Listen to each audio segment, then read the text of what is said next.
Assalomu alaykum obunachilar. Bugun 2026-yil 14-aprel obunachilar. Bugun Hazarasib Birish bozoriga keldik. Xudo xolasa, birish narxlarini hozir ko'rsatib o'tamiz obunachilar.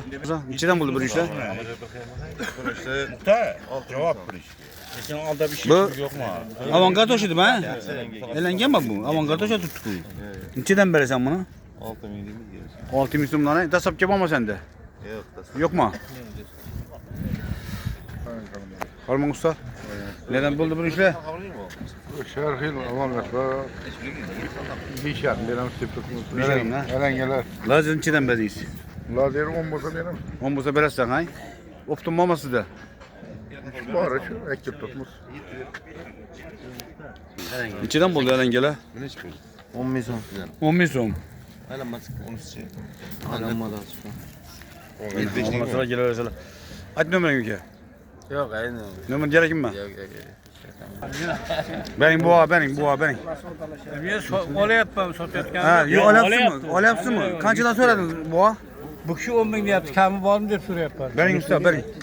Optum bolaması sizlardaki? Neden sizler özdeniz? Xorazm, Yangarık, Hankama. Benim boğa. Boğa neden siz? Biz mahallani o'nda. Ha, mahallani. Selamun aleyküm. Mustafa, Harman. Neçeden oldu? 7,5'dan berdiyiz ha? Optum bolaması sizde? Aytın numarayınızı. 97 363 43 39. Manla.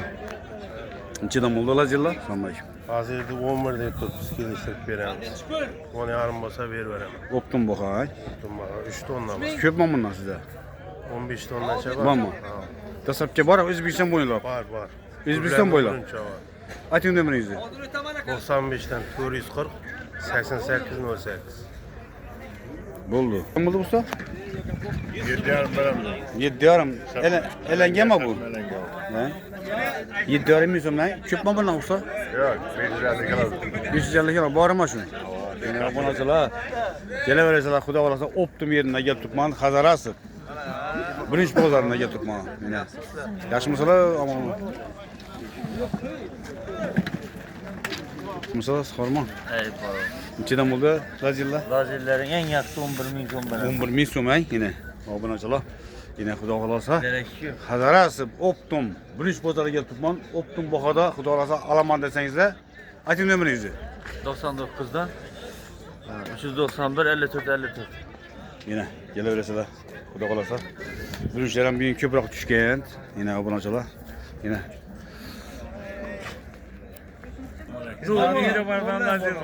Sağ yaxshimisiz? Hormon. Selamet Assalomu alaykum. Mamazdan chaqqanmisiz? Lazerlar nechadan bo'ldi? 9700 verdim. 9700 dan berdingiz, ha? Yine bu 10300. Ya bu 1300. Yine bir Bunda de öte dahşeti var mı? Kolunuzda salıp görüyorlar. Reklam oturabilirsin. Zo'r ekan bu, ha? Yine. Eldik bu adam eldik 10.800 Yine. verdim. Obunachilar gördingizmi yine? Buni sanab o'tiraversan buni donalab, ha? Sonra beni 11.5 ben oturdum. Ben şu 10.800. Bu bunda dastlabki bo'lmas sizda? Var. Mana. Dastlabki gerekçeli. Dastlabki boray. Esa bir telefon nomerini aytsangiz bo'ladi. 97'lik. Hava. 527 0668. Xudo xolasa, yine obunachilar kelaverasizlar. Hazarasib birinchi bozorida yine birinchilar ko'p biyi xudo xolasa. Nechadan bo'ldi birinchilar? Lazerlar, alangalar, baholarni ko'rsatinglar qay. Nechadan bo'ldi lazerlar shular? 11,5 dan, hay? Dastlabki bo'lmi sizlarda? Yo'q. Yo'qmi? Mana kim yaxshimisiz? Nechadan bo'ldi? Bu avangard o'shidi, bay. Gulistonda yana nechasin bu? 6. Dastlabki bo'lmi sizlarda? Yo'q. Yo'qmi? Hozir muxtorda bor, ha? Bo'ldi. Osmon, yaxshimisiz aka? Assalomu alaykum. Yaxshi keldingizmi? Bor bo'ling. Nechadan bo'ldi lazerlar? Qarang, lazeri eng zo'ri fotoseparatordan sinfda o'tgani dahshati bo'ladi. Avo. Narxini 11 ming so'm aytib beraman. 11 ming so'm yine obunachilar. Xudo xolasa yine Optum. Savdosi ochildi, sotilib boshladi, xudo xolasa. Optum olaman desangizlar, kelaverasizlar. Hazarasib birinchi bozoridan. Qarang, cheklanmagan miqdorda bor. Cheklangan miqdor. O'zbekiston bo'ylab. O'zbekistonda 12 kunlarda dastlabkasi bor. Dastlabki bor. Avo, Elange, Xudo xolasa. Guliston, Nukus hammasidan bor. Bor, ha? Kartochka beradilar, avo. Telefon numarini aytib uka. Boshqa viloyatdan keladigan mehmonlar bo'lsa, o'zimiz kutib olib, betartib bilan ta'minlab, yuk mashinalarini ham topib beramiz. Xudo xolasa, Ha, hamma xizmatga xudo mana xolasa. obunachilar, xudo xolasa birinchi bozor aynan dastlabki bo'ladi ekan. Telefon numarini aytib uka. 33 dan 555 0141. Xudo xolasa kelaversinlar obunachilar, Hazarasi birinchi bozor. Sog' bo'ling.